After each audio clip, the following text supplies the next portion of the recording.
Not the PDF, this guy.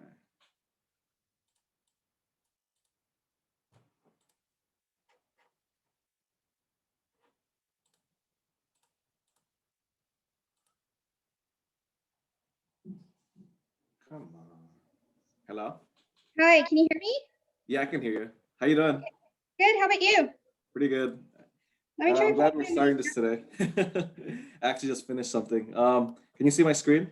I can. Let me try plugging in my headphones. Okay. All right, let me just. Okay, I can hear you now. Oh, you can hear me? Okay, cool. Yeah. I guess we can do this one of many ways. Like, so this is the first one. Like, I wanted to like maybe like talk about like because you mentioned you had something with for loops, right? Yeah, yeah. So I was thinking, can we start off like I guess Python 101, like Yeah. Yep. Yeah. and then you can figure out where I'm at, which is probably nowhere. And then everyone we'll go from there.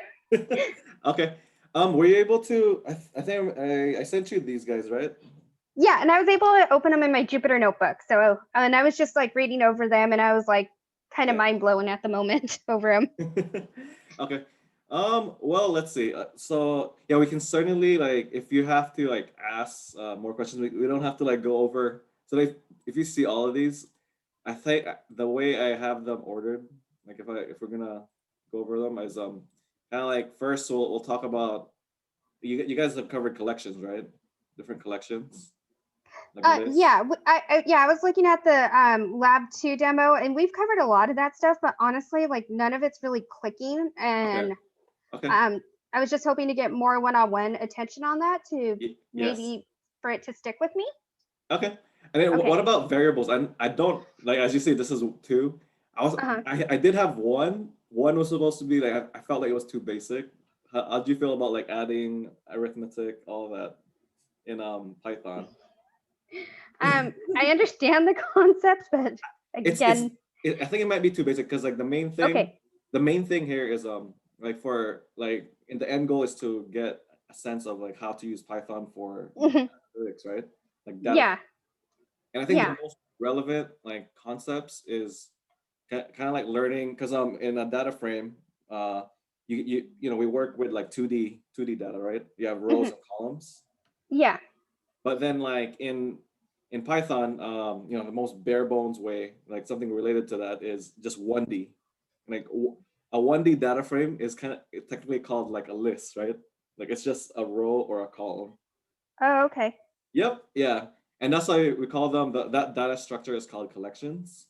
And so I think what's the best thing is like if you know how to like modify, kind of edit, and that's what we'll talk about.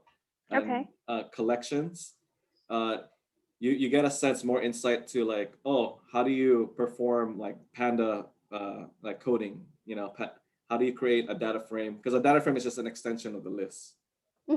Yeah, and then maybe if we have time, I can go over how I did the. Do you remember the PyBank assignment? Yes. Oh my God. Yeah. Yeah. Oh my gosh. I know that's how I started mine. Oh, wait, you have mine. Is this? This is mine. Okay. I was like, wait, I started it that way. I started with the month with the list and the revenue. Okay. Yeah. I mean, like, there's only so many ways. Yeah.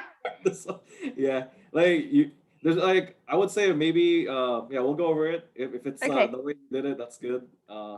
There's just concepts here that maybe like I usually like to format my lists of like Hmm. things, and then that's something that a lot of people did like they don't really focus on much. Like there's like different ways that you can add the dollar signs and formatting. I also do that with my collections and data frames. And maybe this guy. Did you pick this or did you pick the other one? No, I did the PyBank and PyBehole one. Ah, the other guy, the other one. Okay. Yeah. Okay, I think that's good because then at least you can see it's kind of related, but I think I heard this was the more difficult one. Yeah, that's what I heard too. So I was like, nope, don't want that one. I'll go to PyBank. And I actually, um, the beginning of my code kind of looks similar to yours. And Okay. then, of course, I didn't do the for loop correctly, and I couldn't figure out because I don't understand it. You did a for loop for these ones? Yeah, I kind of did. I think so. I'll For have to the look. for the pandas assignment? No, no, not the no. The pandas assignment was different. That one was. Okay. Yeah, yeah. Because actually that's another thing. I guess that's good that we're gonna talk about for loops. But Okay. when you're talking because you guys started with the for loops and then now you're using pandas. And then Hmm. pandas is like someone else's someone created this module package Yeah. that was based off like an like NumPy, but Yeah, the that's numpy. yeah NumPy Uh-huh. whatever you call it. Oh, Pi okay. is a Python. Oh, okay. Numpy. Yeah, and then like the and then NumPy is like based off for loops. But if you actually like run a for loop versus like a pandas, if you use a for loop to do the operation of pandas, it's actually slower if you do a for loop. Because you could technically do the same like reading through a data frame, Hmm. but that's why people created or like to use pandas instead of for loops because it's Yeah. faster. Yeah. Like the developer that created that, they if you look into the documentation, they did something to an extent where like their for loops inside their pandas are much faster to run, and that's why no one uses for loops when you're doing data frames now. That's a good way to start out with this because it is the same thing. Like if you can find that relationship between like the for loop and then actually building a data frame. Oh no.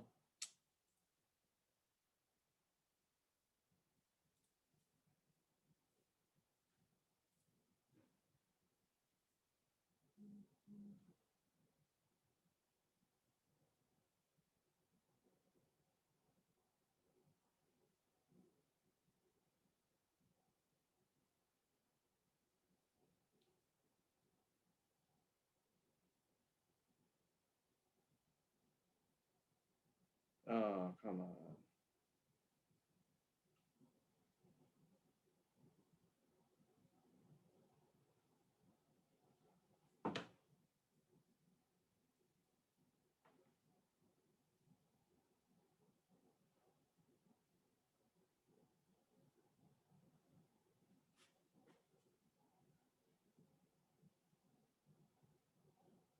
Hmm.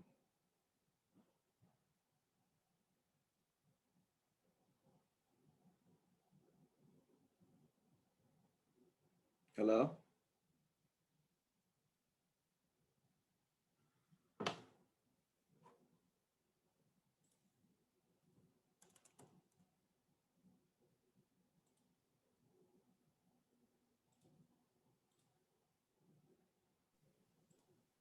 Oh, Hello? hi, Kitty. Sorry. Yeah, was there a connection issue? Yeah, I don't know what's going on. It was just Okay. weird. Yeah, I'm I don't sorry. know. Sometimes that's been happening since like I think last 2 weeks. It's been last 2 weeks. Let I'm hoping that if you share, it doesn't happen frequently. No, it's okay. Okay. Don't worry. Can you Um, can, can you still see my screen? I can see your screen. Yes, we're on lab 2. Okay.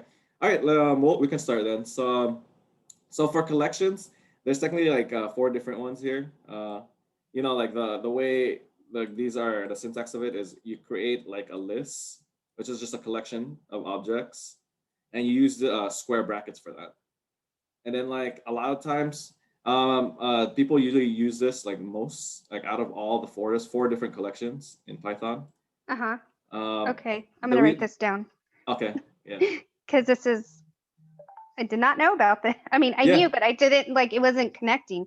Okay, yeah, please stop me if there's something I have to like okay. So for the reason why a list is usually used a lot, as you can see, NumPy itself uses lists, and there's lists of lists, which is like called like a matrix. Like, so and that's like where you do a double bracket, right? a double bracket. Yes, you're right. Yeah, yep. Okay, yeah, I got the thing. Oh my god. Yeah, see, I know, like things will it's just you gotta hash it out. You have to like talk about the things like in Python and see like, because some of the theory is that like gets brushed off, and then people just talk about it one time, and then it doesn't really connect.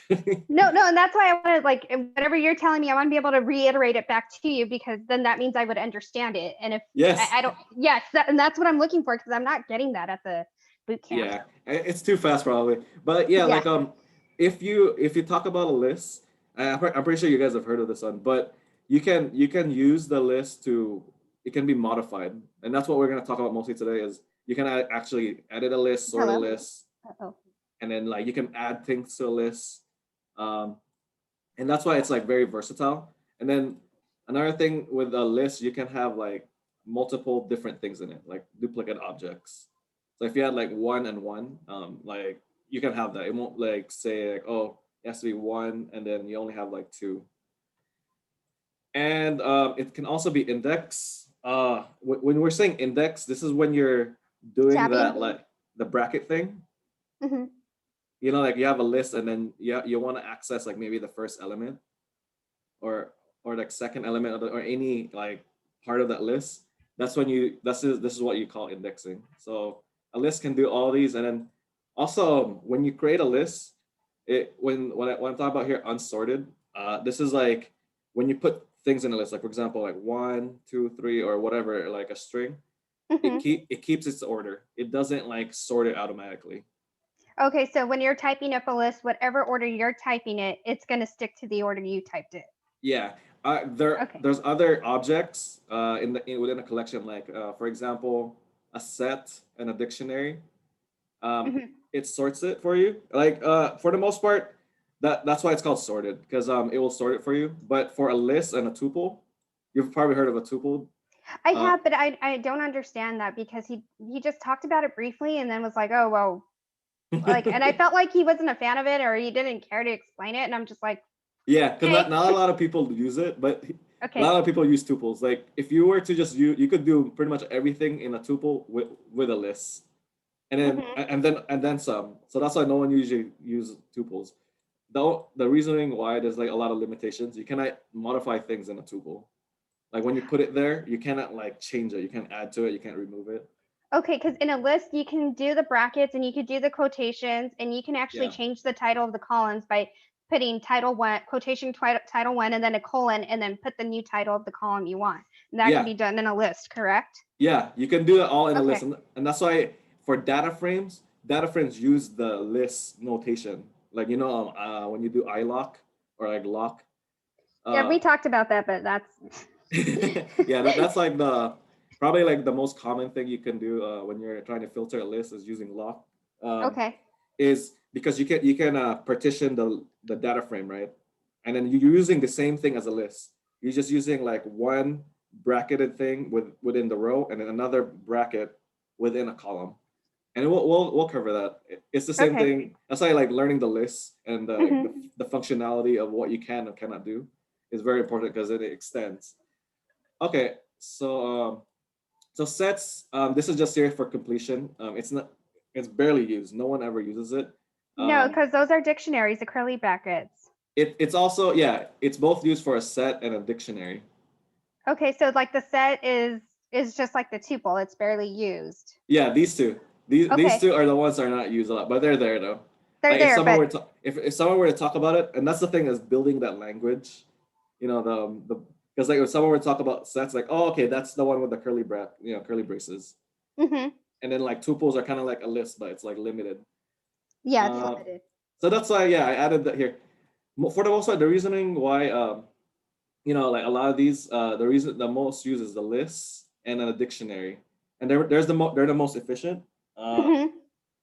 And then like like most usually if you I just added it here is for efficiency, because usually when you try to modify like things within within like a collection, uh they become like they store a lot more memory than something that cannot be modified.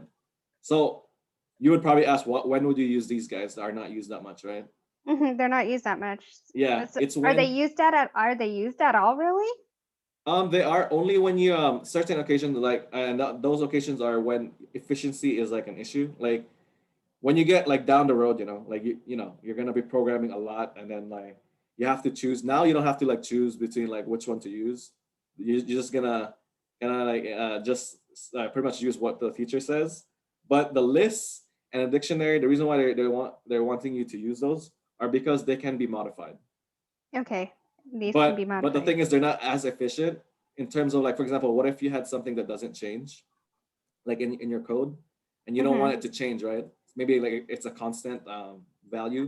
Okay, so a tuple and a set at that point is when you would use those because it's efficient.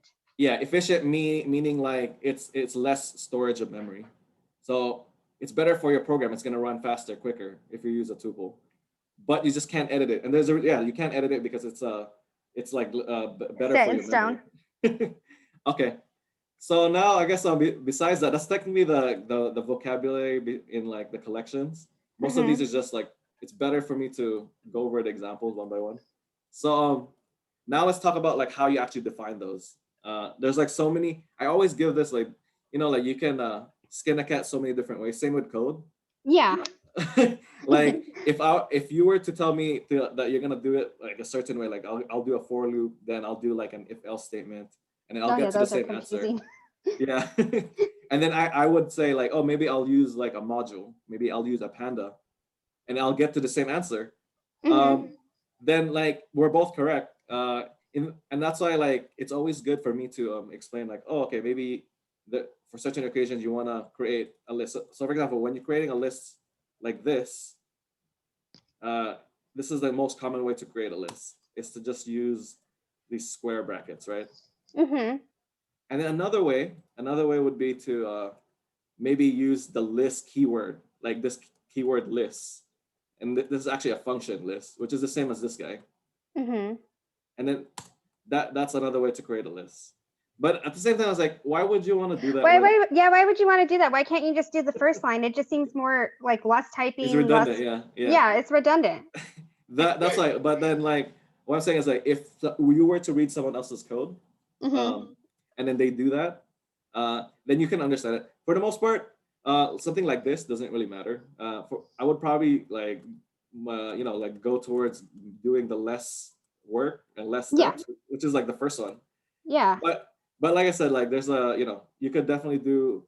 There's different ways to do it. And see, my background is my previous company was a lean. It ran lean, so that's why I tend to think lean. Okay.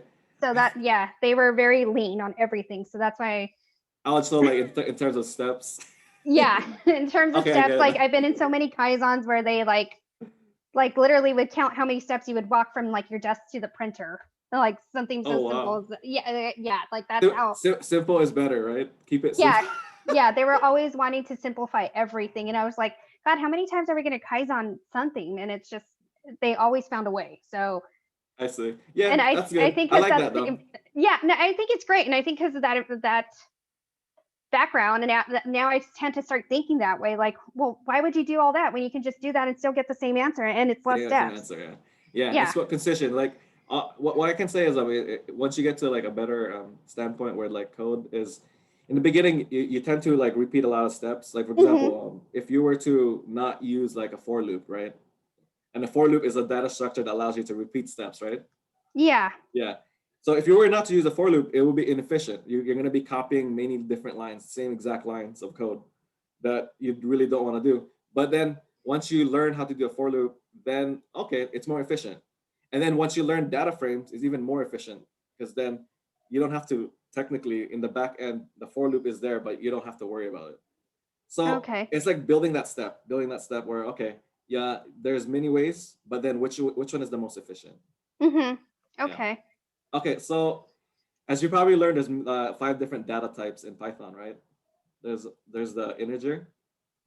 You have the float with like decimals. So yeah, they barely talked about the float, which I was like, I asked the TM, I'm like, what is the float? And he's like, oh, we rarely use it. I'm like, oh, okay, but yeah, I would just say it's pretty much just any number. Like the class, like bootcamp classes are usually more for like applications. Like they tend to not teach the theory as much as the applications.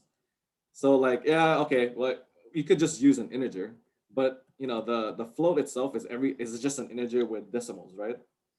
okay. Oh, okay. So so a float is an integer but with a decimal Yeah, then. that's what Okay, it and these is. okay, so Yeah. these are the functions with Python, right? Yeah, the data types. These are the data types. Data types. I'm just So writing all this down because there's 5 data types. So like if you look at this thing I'm highlighting, this is the integer. There's no decimal. okay. And then this, if you every time you put a decimal, it becomes a float. And then this right here, you know, when you put like double quotation marks or like an apostrophe, single quotation, it's a string. And then this fourth one, true or false. Do you remember what those are called? No, I don't. I'm sorry.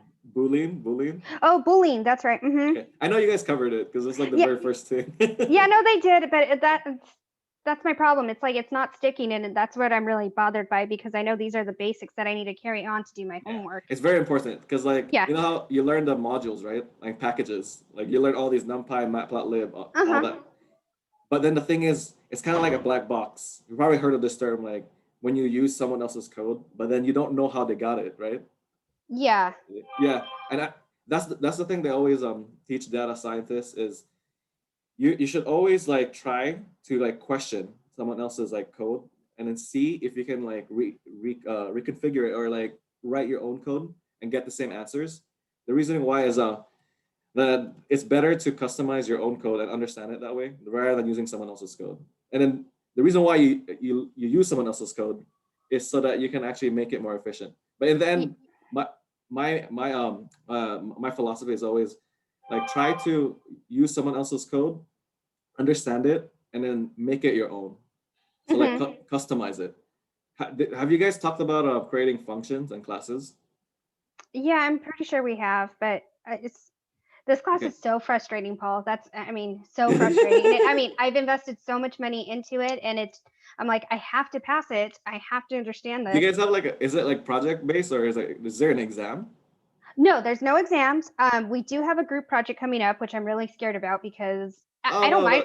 those are fun. Don't be scared Yeah, about no, it. I don't mind group projects. I'm fine with that. Like the concept of it, I'm fine. But I'm scared of it because I don't understand the material and I don't want to Yeah. feel like I'm not Yep. contributing, I want to Yeah. contribute, but Yeah. and so that's why I was like, Sarah, when she mentioned, oh yeah, I have a tutor, I was like, whoa, Yeah. maybe I need to do this because I need some more one-on-one attention here because if I Yep. can't explain something to what So my theory is, if I can't explain it to a baby, then I'm not understanding it. yeah, you got it. Yeah, that's a good thing. Actually, I like the when you're saying keep it simple Mm-hmm. because like when you can't explain it simply, who said that? Then you really don't understand it, right? Like if you can't Yeah. explain it simply. But you have to convince yourself first, like okay, all the theory that I know, and that's why yeah, let me know if something is because when you're trying to break, someone else's code, you have to understand the flow of it. Yeah, you have to understand what they're trying to tell you. You're trying to understand the story they're trying to tell you so you can translate it and then go, oh, this is what they're talking about, and then go in there and do it Yeah, yourself. yeah, Right? yep. Yeah. And that's oh yeah, another thing about that telling the story with your code is always comment. Like Yeah, the whiteboard. yeah, I mean in Python you have different ways of commenting. And one of the nice things is that you could actually do this markdown things to tell your Mm-hmm. story as well of your code. Or you can just go through like this thing where you can just explain, what it's doing. Yeah, the hashtag control / yeah. Yeah. I find that the easiest way. I'm like, just hashtag it and just say what you're doing and then go Yeah. in there and code. Yep, yeah, it's easy. The other part right here is it's another part of like Python is this is HTML. Like the reason why you can do this is it's HTML.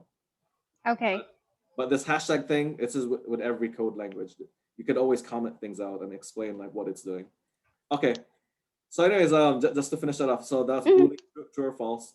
And then the last one, the fifth one, is none. It's a none type. Okay, and what is the function of that one? There's really nothing. Everyone always asks that. It's for the most part, I don't even know why they have it, but it's more like a check. You can check if something is none or like there's nothing there. Oh, The is ones- it like an NA? Yeah, it's kind of like that, but it's a data type though. This one's a Okay. data type. For this one, so the four main use, the big four are the ones that I'm highlighting here. The none type isn't really used that much. So Okay, the big four I'm noting that it's not really used. Yeah. Not really used. Yeah, Okay. see, I'm taking more notes now than I did before, so. That's good. And then like for the most part, I guess it's always good if you know what other programs are doing. In Python, you don't really declare the data types. They just assume like that you know it. In the back end, they do it, but you don't have to say like this is an integer, this is a float, right? No one tells you what it is. It's But already yeah, know saying that you know.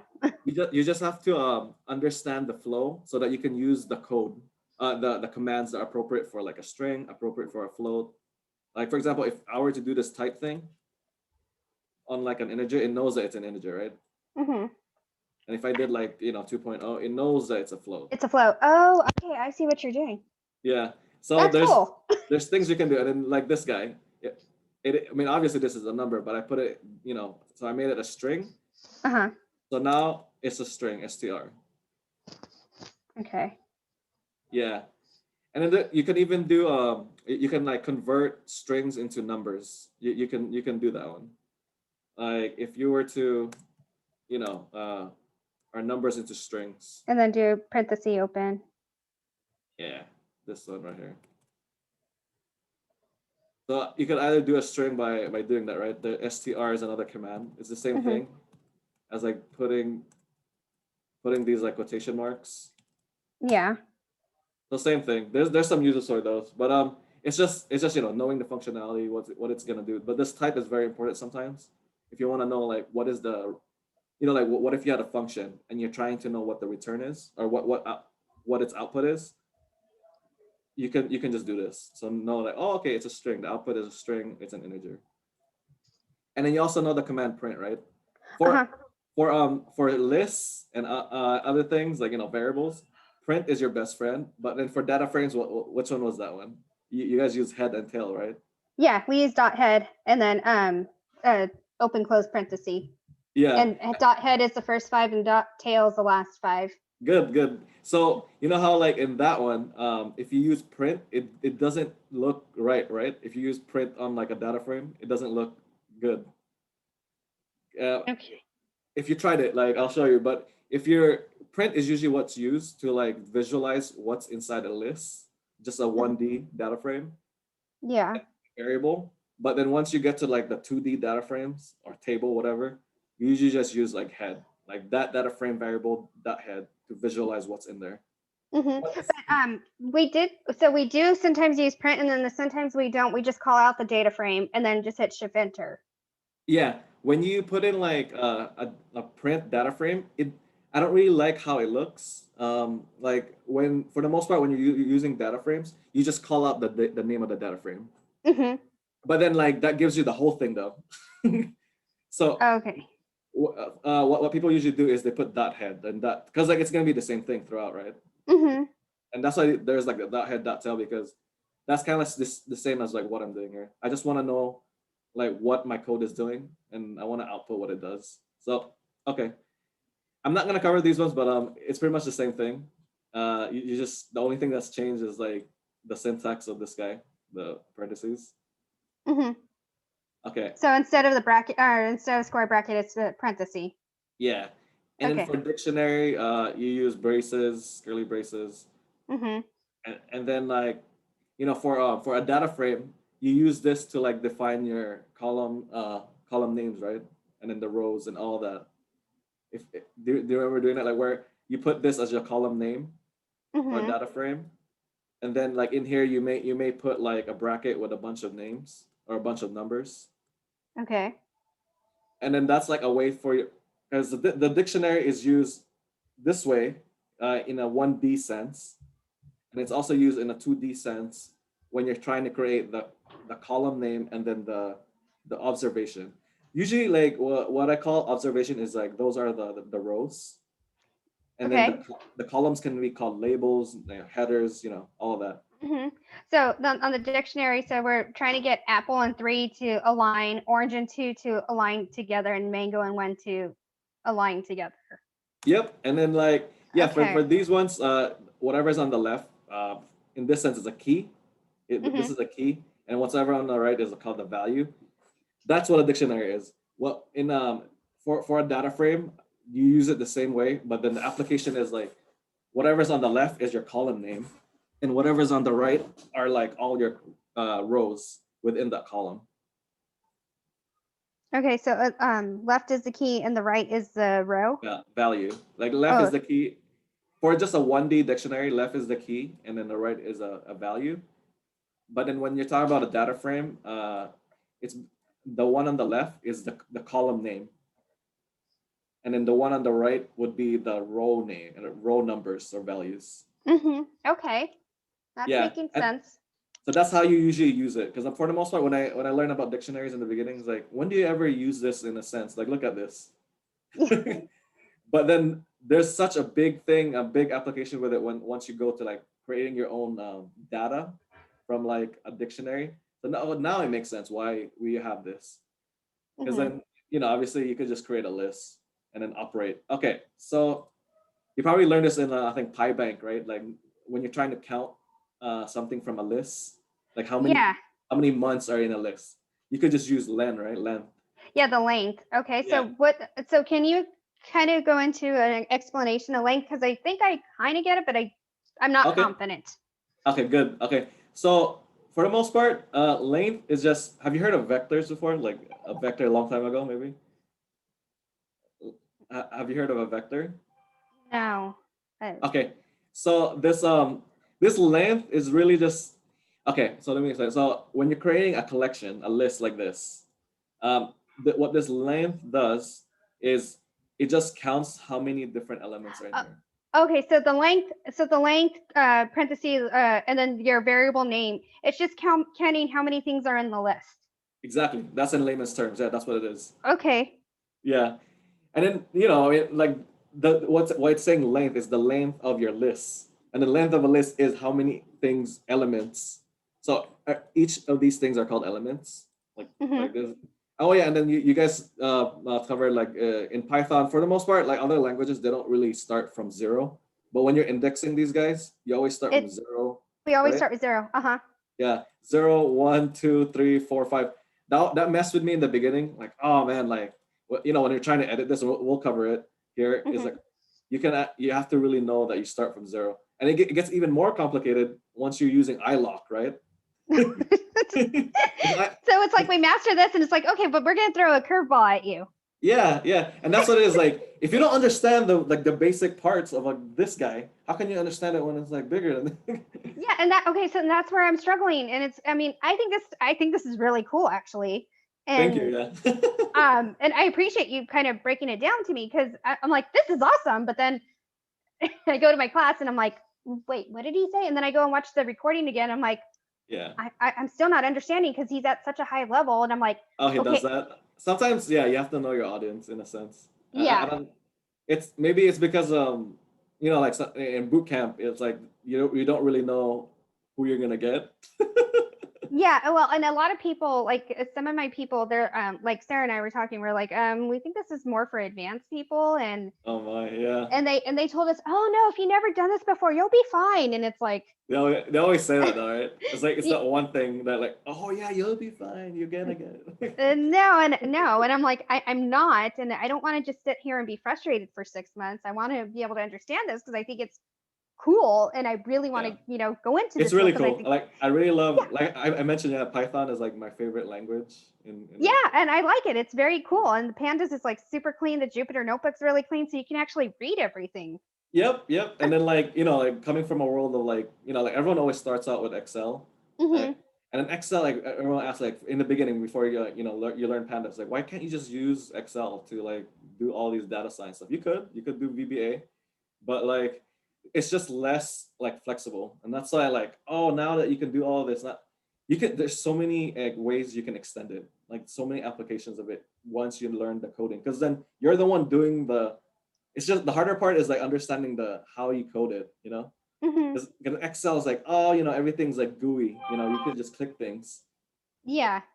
but and then the code is in the background, and then you can't really like know, and that's like the black box. I define Excel as the black box No, but because I like this one more because it's like you're making the code, so there's more meaning to it. there's more meaning. Yeah, there's more meaning to it, and Yes. then it's really you're making it your own. Like you're the one doing all the nitty gritty, the nuts and bolts Hmm. of moving things around. Okay, so that's the length of a list. Okay, Um, I and then understand that now. Yeah. okay, and then now we'll talk about first how to like modify a list, how to like Okay. do things to it.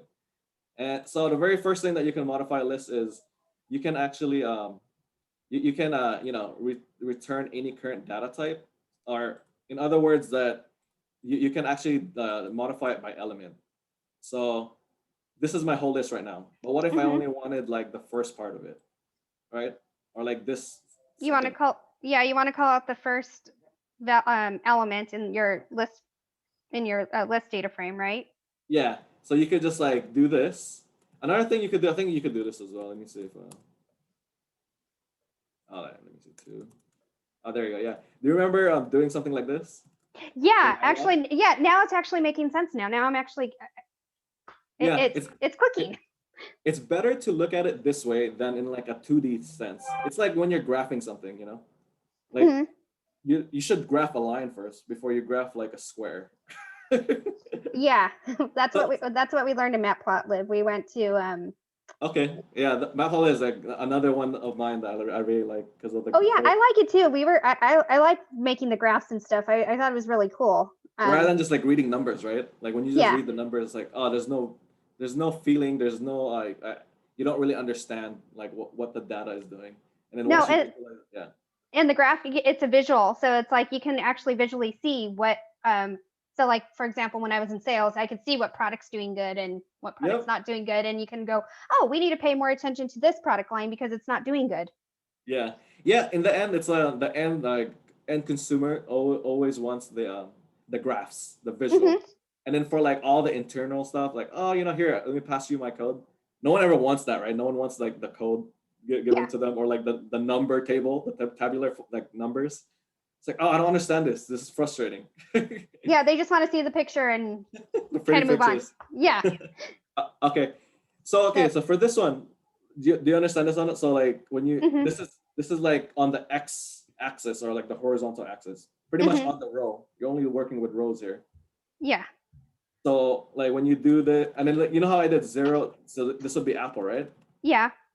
But then it's the same way with like with the data frames where when you go from 0 to 2, you're not gonna include the mango here, right? Hmm. Like the one on the left is always inclusive, Yeah, like it's that's the included. so the Yeah. index, which is, I'm trying to think how to say this. So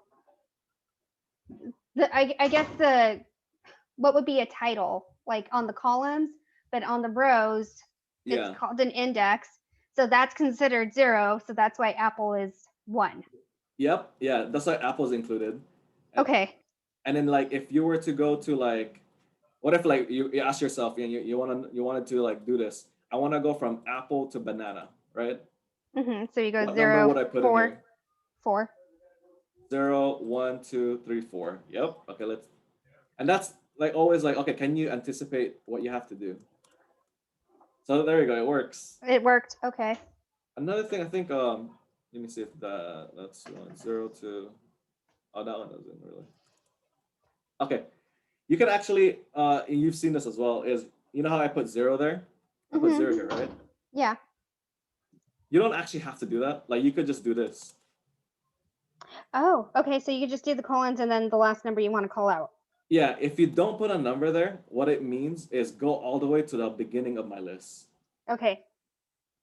And then like if you were to go like zero or maybe like one, and then if I were to count this like what like the other way, the other direction also works. Oh, and Is it will take you all the way to the end of your list. yeah, and that's the shortcut for like iLock as well as this guy. Okay. Yeah, and then you know, just learning how like what are the different ways that you can edit a list. It's very important because then it makes you you know, like the way you're gonna like edit it, you know, like which elements that you're gonna like want or you're interested in.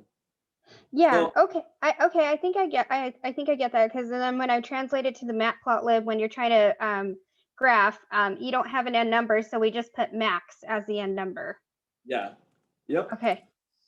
So Is for that this, right? you just put max for the end number. Yeah. Um, can you clarify that one? I was just Oh well, yeah, because there was like some activity we were doing, and there was a lot. It was a lot of data frames. It was like over 1,800. okay. And then so instead of trying to like so we did the dot max, dot mean, dot Oh, min. okay. I see what you're saying. If you're doing that max, I think that just gives you the max value, right? Oh, okay. I Yeah, when got. you that max, that min, and then like that mean, you can also do that mean. That gives you kind of like statistical functions. Oh, okay. Okay, so this other one, what if you put a negative? What happens when you put a negative? Don't know. We'll call out the last one. Yeah, it goes to like the enumeration now starts off from the end. Okay, so it'll start out. It will go right to left instead of left to right. Yeah, and Oh, if you that's okay. how you technically you use negative numbers. I'll show you how you do that, but then you could use a negative number to reverse your list. I think we'll talk about that right here. Okay, so So negative is to reverse. yeah, it reverses the Okay. enumeration. So like Okay. instead of starting from the left, you'll start from the right. Gotcha. And Okay. then for like a column, instead of like from the top, you start from the bottom. It's the same with the tail. That's how they coded the tail. Okay, so then if it was doing negative, you would start from the tail instead of from the head. You got it. There you go. Yeah, Got it. that's a connection. Yeah. So for Okay. example, this one, what if you wanted to like slice? So now we're talking about slicing. So when you're slicing something, that's actually what I was talking about. Like so that was the element. If you don't put a colon, and Mm-hmm. then once you put a colon, there's a range inside. Then you have it's called slicing. So when you slice it like this, and we're talking about the negative number, you can reverse the order of your list by just doing this. Okay, so does slicing always have to include the colon then? Yes. Okay. In these names, slicing and elements, they sometimes call this subsetting. So subsetting is like you know a different wording for these. It's like editing your list, filtering your list. They're all kind of synonymous. No, he's mentioned slicing. I was just like Okay. lost, but no, he's mentioned it. So I'm familiar with the term, but I didn't understand what it does. But now I do. Slicing has to include the colon, and Yep. this is where you can do the different ways of calling out your list Yeah, different ways of filtering your list. Yeah. or filtering. Sorry. Yeah, you filter the same way with data frames. You filter it using this type of a notion. But then there's other. They have pandas has their own like iLock, all that stuff, all that good stuff. But Mm-hmm. all of those, in like when you read through the documentation, it does this exact thing. They're doing the slicing. Okay, so yeah, like for this, do you understand what we did here? This is the one I was talking about. That it reverses it. Yeah. But so can I ask a question? Why do you have the two colons?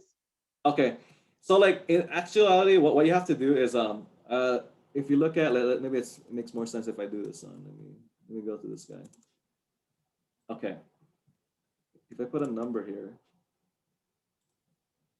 it's 1, and if I put the third, it's every third. Oh, I see. Okay, so when you do this, like the very first number Mm-hmm. is where you start, and then the second number is where you end, and then here we didn't put a number, right? Yeah, there's no number there because it's saying for the So, every third. so since we didn't put a number, for example, what if I just did like 0 to 3? So I start from the beginning, right? Mm-hmm. Or I could have just said like nothing. I could have just said nothing, which starts it from the beginning. Okay. And then the second number tells you where you're gonna end, right? You're So going to end at the 3. so the because there's 3 numbers here. The Mm-hmm. first number is where you start. If you don't put anything, it starts from the beginning. The second Okay. number in between this colon is where you end. If you don't put anything, it goes to the end. So from beginning to end, pretty much. Okay. So for example, if I went like 0 and then like all the way to the end, let's see, like, say like, so I start with 0, right? Okay, yeah, so the first number is the start, the second number is the finish, and then the third number is going to be the steps in between. The third number are your incrementals, yeah. So if you put in Okay. 2, it's every 2. Every 2, yeah, If you okay. don't put anything, it's always going to be every 1. Gotcha, okay. So just remember that that's the range. Range is there's another function called range, which we'll talk about once we get to for loops. Is that you have it does the same way. It does the start, end, and then incremental. Got it, okay. And so if you take a look at this, like applying that, does this make sense? So you start from the beginning, you go to the end, and you increment by -1. So we're gonna, oh, so it just went backwards. Yeah. So because the negative right there, so you go from the beginning to the end, it switches the order. And then the 1 is every 1. If you did 2, it's every 2 starting from the reverse step, right? So Yeah, you it's the steps start with melon, okay. and you go, the second one is banana, right? Banana, and then the next one orange. is orange. Yeah. Does it make sense? And if you did this one, the negative, you need to break it down. The negative itself just switches the order. So in your mind, maybe you could write this down. It switches the order of the negative, but then the number itself is how many times you're gonna count it back. Yeah. Or count how many, it's however, whatever number is listed, that's how many numbers you're counting till you get to your next value. So knowing that, you can apply that now to data frames. Hopefully, like we'll still cover that. Okay, no, I appreciate it. Thank you. But the data frames is exactly the same way. But then now you're going up and down and then left to right. Okay. What about appending? So appending is another way to like modify your list. And what this is it will just add something to your list. So like, my original list is this guy, right? The list underscore variable var. Yeah. And then I wanted to add something in there that's not in there. All I have to do is like the list, then dot. Every time you put this dot, it means it's a method. Oh, okay. Yeah. Like you're gonna see a lot in programming when you put dot something, it means it's a method or a function. So another when it's a function sometimes can be both. Like print right here is a function. But when you put dot, it's specifically a method. But a method is exactly like a function. Okay. So list.append is the syntax, and whatever you put inside the argument of this method is what you're gonna add. But this one, it adds it to the end though. Like when you do this, it adds it to the end. Okay, so that's gonna be at the end, and then when you go and print out your new list, it's gonna now include strawberry, but strawberry is gonna be at the end. Yeah. So it's not as flexible. There's another way where we can kind of make it so that you can add it anywhere in the list. But you don't use append, you use something else. Okay. All right. Okay, I get that one. And then the one thing about this append, you can actually use this with a for loop and an if else statement. So like for example, like you start out with an empty list, right? And then like one of your conditions is I want to only, and then you want to go through like a list of things, and then I want to make it so that I add to the empty list. And that's how you apply it. Like you start with an empty list, and then you want to add to it, use that append. If you make like a condition, that's like one of the ways you can apply this dot append. Okay. And then this one, it's not really that used a lot. It's just to check. For example, like what if this is called membership operators? Is when you use like not in or in. So like I have this same list, and then I want to check is cherry inside this list or not in. Is cherry not in my list? So is it? It's not, right? So it's not. So that's true. Yeah. If you put like in, it's gonna come back false. Yeah, and that's a Boolean. The result of this is a Boolean, false or true, right? True or false. Okay, and then now let's talk about indexing. Indexing is, so in the beginning we talked about slicing, right, or elementing. When you put a number here, like when you put a number like next to your, like a number right here.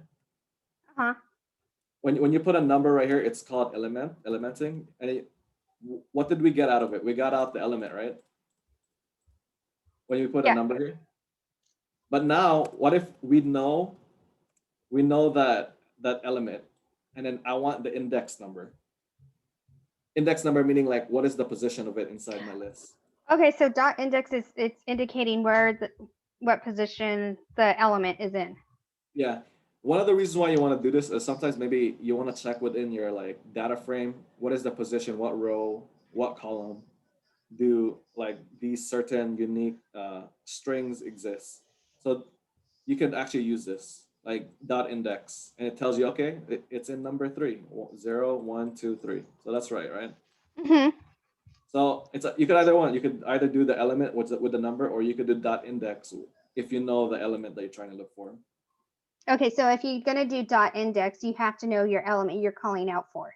Yeah. So dot index gives you have to feed it an argument of your element, and then the output is an index number, right? Mm-hmm. If you feed it the bracket with the index number, the output is Banana. the element. Yeah. Okay.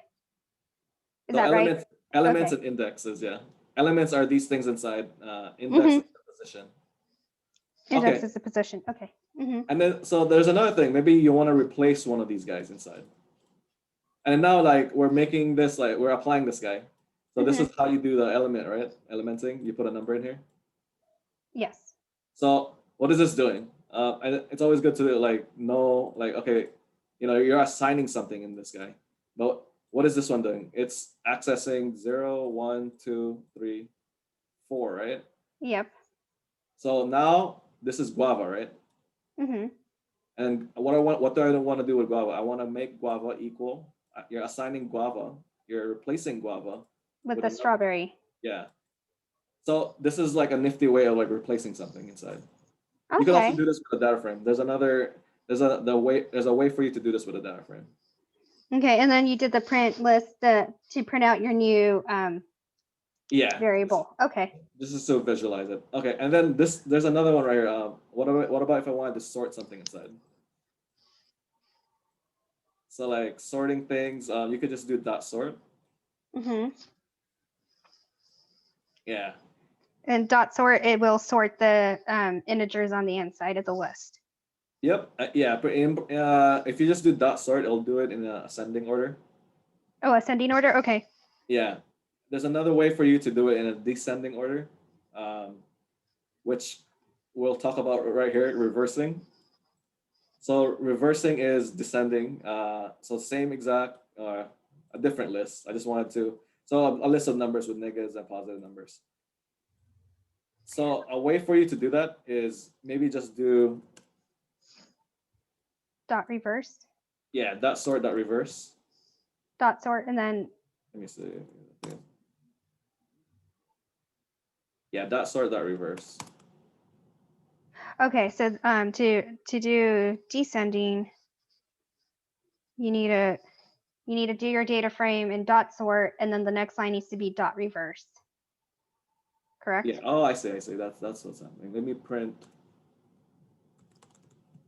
this guy because it's printing the bottom number.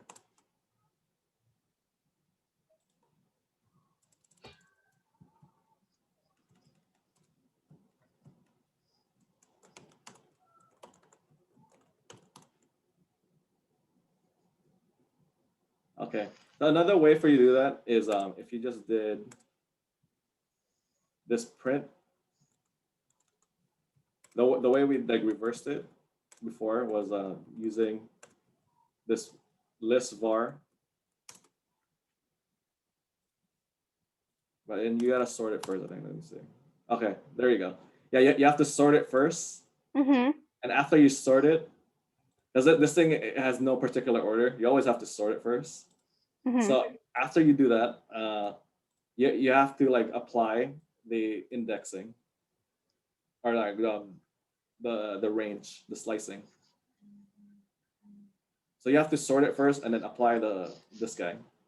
The slicing. Yeah. Okay. And we already talked about this guy. This is how Yeah. Yeah. Okay. Or you could just do the reverse. That reverse is also on using sort and reverse. So what is it? Can you do the dot reverse? What does that do? Let me just see if why it's not printing. Let me see. There you go. That makes sense. So you do the same thing. You do dot sort, and then instead you always do dot sort. Yeah, dot sort always goes first. And then the next thing is either you do dot reverse or this slicing. So this you could do if you don't understand what to do for slicing, you can just do dot reverse, and then Okay. you print that guy out. Gotcha. Okay. Does that make sense? Like the sort actually like it puts it in a certain order, obviously ascending, and then the reverse dot reverse that it doesn't the dot reverse doesn't really sort. That's why it just reverses the way you put it inside. Because Okay, we know that remember like we know like the list itself doesn't sort it. It's unsorted, so that's why you always do dot sort, and then dot reverse doesn't have an embedded sort function inside. so if you do the dot sort, it's already going to go in ascending order, and then after you type in dot reverse, it knows to go into descending order. Yeah. Okay. It's essentially doing what we did here. Essentially doing what this guy is doing.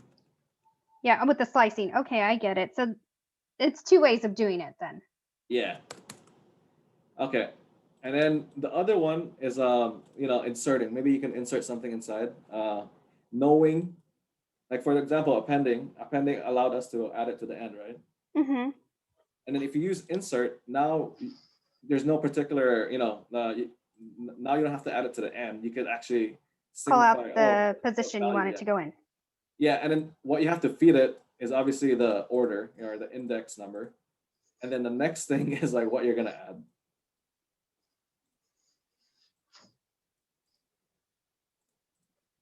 And then this guy extending. I think a lot of times you could probably do this in like if you remember merge df. This is exactly essentially the same thing. You're merging two rows instead of like merging two data frames. But what you use here is not merge. You use dot extend. Oh, because you're extending out the list. Yeah, and then the syntax is always like the harder part is whatever you put like on the left of dot extend is what comes first, and then the next, and when you put dot extend and whatever's inside it, you add it to that. So that's next. It comes after the first list. Okay. Okay, and then there's this one pop. Pop is always the one that like catches. It's like, oh, is this a Python method? Is this a Python like function? Yeah, I heard I heard that one, but it was moving so fast that I just was like, okay. Is this good pace though? Like I wanted to actually cover more, but is this good pace? Yeah, this is really good. I know I just want to be comfortable with the beginning of it. Okay, so it's okay if we cover for loops next time. Yeah. No, I want to be I wanted to be comfortable with this, and now I'm feeling more confident in this, and that's we gotta slow down the cycles. Like if we go really fast, it's just it's the same thing, like you won't be able to understand it. Yeah, and I want to be able to understand it, so that's why I was like, we're probably gonna need to take some baby steps first, and then once I'm comfortable, we'll move on. Yeah, definitely tell me if we're going too fast or slow. Okay, so this is good. Yeah, so when you do that pop, it's kind of the same thing as how like you probably see like the pattern of how I'm doing, how you're kind of writing these guys. You always write the variable and then the method, and whatever you feed here, you can technically read it. I want to pop out the third thing, right? A variable. Like I want to remove it pretty much. Okay, so pop is deleting the variable. So in this case, we're deleting the banana. Yeah, 0, 1, 2, 3. Yep. Okay. So yeah, like looking at this and then seeing like all the things you can do. There's a certain pattern. Like there's two. Sometimes it takes two things. Sometimes it takes one thing. And then this guy, another way to remove. So this is removing by index. Obviously, you're removing by this number. Another thing is removing by element. So it's dot remove. Whatever you put inside, it's gonna remove it. If you had like multiple things, it's gonna remove all of them. Like if you had like banana here and then there's more than one, it removes both of them. Oh yeah. Okay, so dot pop is the position of what position it's in. Yeah, like if you change, like for example, you ask yourself how can I take out this apple guy, right? And then all you have to do is dot pop, and then know the position of where apple is. So it's the first guy, and then you put 0 here, and it takes it out.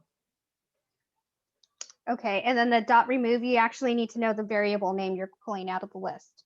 Yep. And then what's nice, the one Or thing element, that's sorry. yeah, and then so what's nice about this dot remove versus this dot pop is if you have more than one of those guys, of this It guy, takes it all out. yeah, but this guy, it only takes out whatever is inside, the index, whatever element you have inside the index. Okay, so dot remove is probably the best one to go, because if you have multiple bananas and you want to remove banana, it's the best way because you'll remove banana off the list completely. Yep, yeah, and that other times you would use that pop. There's like you just have to know like what each one is actually doing or what's the output. Yeah. Okay. And dot pop, it's you have to know what your final output's supposed to look like. Yeah. Okay. And then if there's like a lot of times, this is good to know the help function. This is actually a help function in Python, where what if you didn't know what a command does? You could just do help and then print it out. Like whatever you put in here is what you're gonna like query. So Oh, yeah, that's cool. I never knew another that. way, a shorter way is just to put a question mark in the beginning though. Not you have to put a question mark in the beginning and then put in the function. Oh, okay. So we just learned something like this on JSON. We did a Okay. question mark JSON and my group when I was doing my activity in my group breakout, like none of us knew what that meant. So Okay. Yeah, yep, yeah. it's a function and it prints out what it does. Yeah, it prints out like whatever you put after the question mark is the function that you want to query. So I think the one that makes more sense, because this one is kind of like cryptic, like what is this? Is the help function. Because like, okay, I want to get I need help with print. So it does the same thing. And it queries on what to do. Yeah, everything. It gives you like what it is. And then, and it gives you like the inputs and then you could always like look for the actual function in Google. That's always helpful as well. Oh yeah, I know they encourage us to use Google a lot, and I'm just like, Yeah. if I wanted to learn, I would have gone on Google to learn, but now I'm paying because I want to learn. Yeah, and that's why these functions are very important. So like, yeah, this is something you're gonna be because in like programming, you're not gonna learn like everything all at once. No. Like builds a building block, or you learn the basics, and then maybe next week you'll get to learn more building on the basics, and yeah, and then the one thing that for me I always like find myself like I want to learn like one function every week, maybe for Python or any other code. Mm-hmm. And then when you do that, it's like I always like try to experiment. How you learn it is you experiment like the arguments that it takes in, the outputs it gives you. You change like different things inside, and then it's like, oh, this is what it gives me. And that's just the best way to learn is just do it like for code. And then I guess we'll cover a few more and then we'll call it then. Okay, yeah. Okay. Yeah. You could just read this too. Like, when I gave this to you, right? Yeah, you did. And I was like reading it. I'm like, wait, what? And then I'm like, okay, I'm gonna need to talk to him because Yeah. So like the way I'm writing these guys is within each code block, I always give you like what it is. Yes. Okay, now I'm getting that. Okay. And then the one thing is though that's probably difficult to understand is which ones go with what. Like for some of these, like I said, I was uncommenting some of these, right? Mm-hmm. Because that's just a trick. Like if you wanna, a lot of times when people teach this, it's like you give them this guy, and then you comment out the ones that have like multiple ways of doing it, and then you uncomment them as you talk about it. Yeah. Yeah. Yeah, I like that because I forgot what. That's why Jupyter Notebook. Jupyter Notebook is really nice too. Like in terms of all of this, I learn better now that I have like I know Jupyter Notebook for Python, because like running Python in like the terminal is very inconvenient. Like it's yeah. Yeah, because I would type everything up and then I'm like, wait, where? And what I like about Jupyter Notebook is you type in your code in the line, you hit Shift Enter to go on to the next line. Yeah. And you cannot go on to the next line until your code is corrected. And exactly. I really like that because then you're not going back like a bunch of lines like, okay, where did I mess up? It's you can skip. Yeah, it's within the code block that if you made a mistake there, you can just go on, right? To the next yeah. Yeah. It's nice. And it's very like it's live. Like you don't have to do the whole like Python run this, and then switch. Yeah. You could actually like I know Jupyter Notebook. you could actually run like not just Python scripts. You can run all the different ones, C++, VBA, all that. Like Oh, really? Oh, okay. Java, yeah, all everything. It's Jupyter Notebook is not just for Python. It's mainly used for Python, but like for the most part, yeah, it's very versatile. So Jupyter Notebook is essentially the terminal for all the languages like C++. Right now, yeah. I think if okay. you I guess I'll tell you, Jupyter Notebook is actually like I don't, maybe it's not really an acronym, but you know, Ju stands for Julia. Oh yeah, okay, and like the military fanatics. Yeah, so Julia is actually another program, Uh-huh.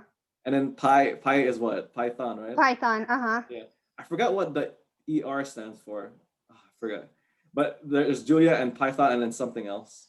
Oh, okay. Very Yeah, cool. you can Oh, look that that's up. cool. Yeah, I will. I'll Google that. That's cool. Okay, Yeah. so then so to delete, what Okay, are we doing here? So for deleting, what you can do, it's another way of removing things.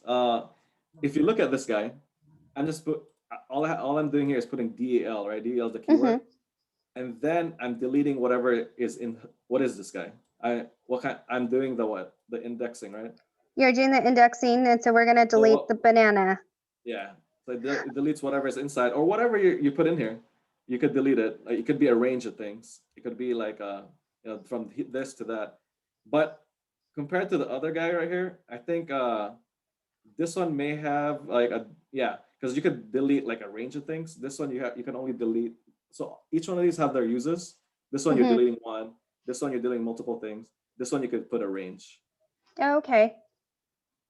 And then clearing is like the ultimate one where you start out with everything, like a lot of things, and now you're pretty much making an empty list.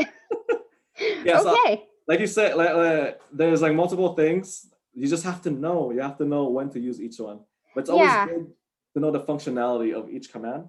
And then the way you learn it is just, after this, go through like each one of these now that you know what they are.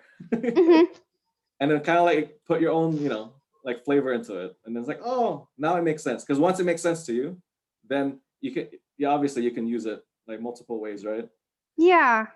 And then I guess for next time, I wanted to actually go over while and like for loops. Did you guys learn while loops by chance?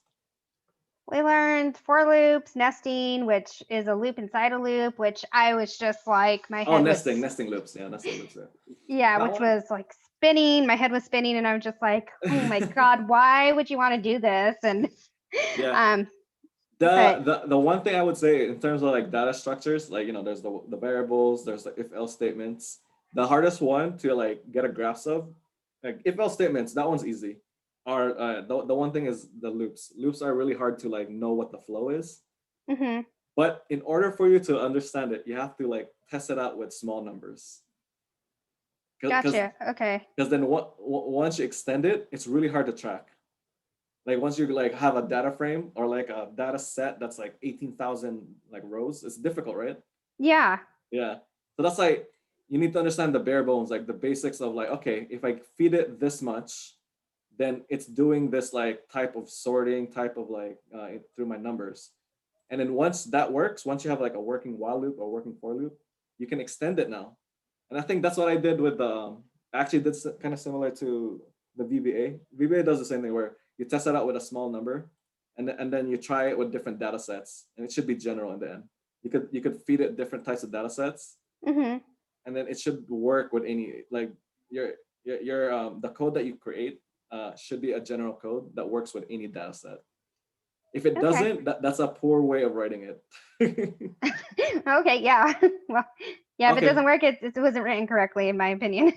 Okay.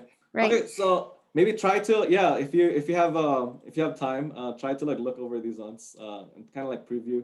See, like you could even do this. Okay. Yeah, it's pretty nice. Like, while loops I don't like while loops as much as for loops. So like for loops are more versatile. You could, do this. You can print out, multiple things.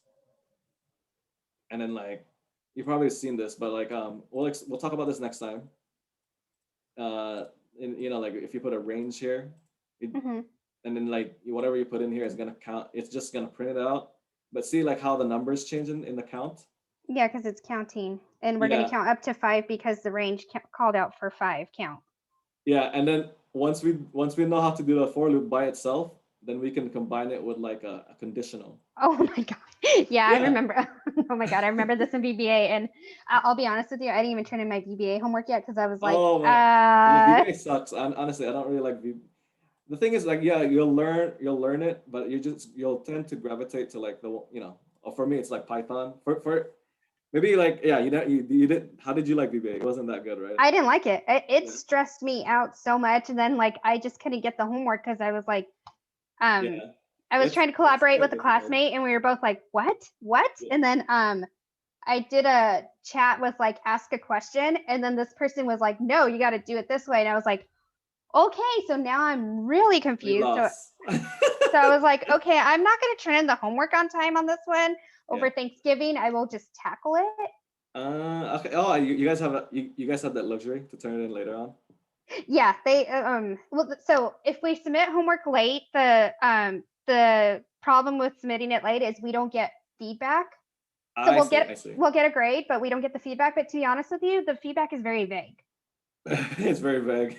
Yeah, because like my Python homework, I thought I was doing what I was doing and I couldn't understand it. And the TA was just like, well, you're almost there. And I'm like, okay, but what am I missing? Can you tell me What what are I'm you missing? missing? Yeah. Yeah. Yeah, don't give me the answer, but just tell me, like, can you like lead me to the water, Right. like lead the horse to the water so I can Yeah, the understand. carriage. Yeah, yeah. That's the hardest part because there's probably a lot of people. I don't know how many TAs you guys have, but We only have 4, and honestly, it's a 60-person class, and I think we need more TAs to be honest. yeah, I know it's really tough. I taught Python for like a good while, and then like I was a TA for it as well. Like we had like six. It was like 200. It was like 300 people Oh in my one class. god. Yeah, I know it was crazy. And then like it was a lot of work because but then the way we correct it. Sometimes they do it two ways. Sometimes they correct the work using like Python. You can actually use Python to correct work, or like Hmm. it's pretty much a for loop, right? You just give it the answer and then it corrects it. You feed it all the students' work.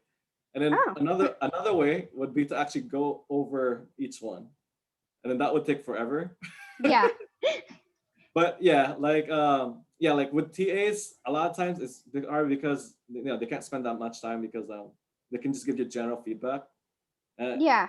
yeah, but like if you wanted to debug something, yeah, I'll definitely do that for you. Did you start Okay. your other the current homework due Wednesday? Yeah, the Matplotlib. Yeah, I was collaborating with another classmate, and Okay. we're pretty much there. I'm trying to figure out. I'm trying to do my bar graph, and I'm not doing something correctly, and I'm like determined to do it. So Okay. That's good. luckily it's only Monday, so I was like, okay.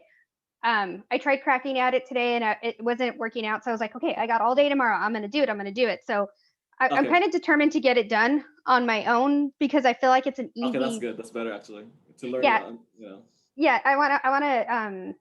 I think it's an easy task to Okay, that's do. good. Sometimes like yeah, different things come like easy. Like for example, other people like for loops, other people hate it. Other people love pandas, other people hate it.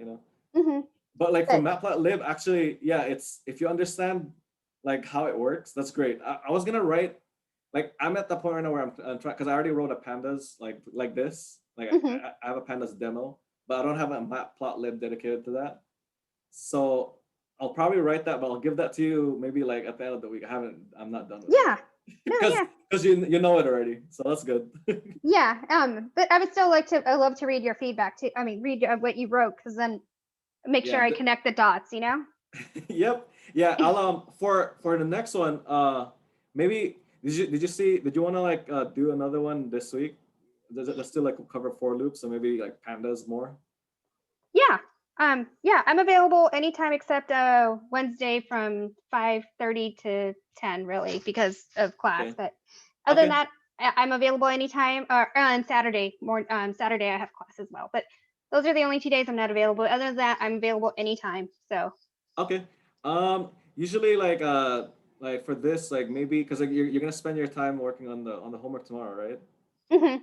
Yeah. Do you want to? And then, like I said, you don't really need. If you need help, just email me. You could definitely email me your code, and I can look at it. If there's something you have to debug, I do that a lot. Okay. So if it's like a small thing, I can just take a look at it. And like I guess for like the next lesson, do you want to just do it on I think for me this week, I think Wednesday, because I have something, a project due tomorrow. Maybe Wednesday or Thursday. Yeah. Okay.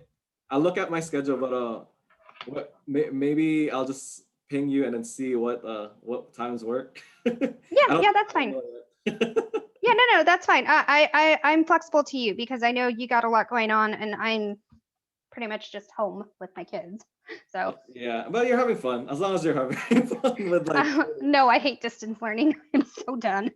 Oh, really? Yeah, a lot of people, they don't like it either because of the less interaction. It's like, yeah, well, no, my son is fine. So he's in 10th grade, so he's fine. Like he's totally he fine. likes it? Okay, that's Yeah, good. no, he's fine. He wants to go back to school because he wants to hang out with his friends. Yeah, but that's the thing. I'm getting a lot of feedback now is like, there's no interaction, so they want to like get help because especially if you're in like grade school, yeah, which is what my daughter is. She's in 1st grade, and I never gave her a computer because I didn't want to.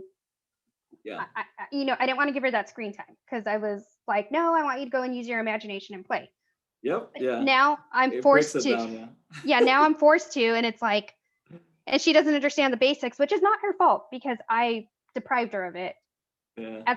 As a parent, but now it's like I have to sit with her and walk her through it, and the teacher. I mean, I see. Okay. I'm like, oh, Ashley, go back to Google Classroom now. Click on this assignment, and she can't fully like read yet either. So she's like, wait, what does this say? Like double timing. Like you gotta learn the computer, you gotta learn the other things. Yeah. So that's where my struggle is and my frustration is, and it's not her fault. It's not her fault. It's just I spend a lot of my time with her, and I'm just like, can you go back to school and the teacher do all this, and you just come home and homework? It's really tough because sometimes like they don't even give them homework, and then like I have to. There's this 7th grader that I'm teaching, like they're learning algebra, or he's learning algebra, and then the teacher doesn't do any homeworks or give any homeworks. Right? I don't know why, but maybe there's assignments, but you can never learn something if you don't do it, especially math, right? Like you have to do it over and over.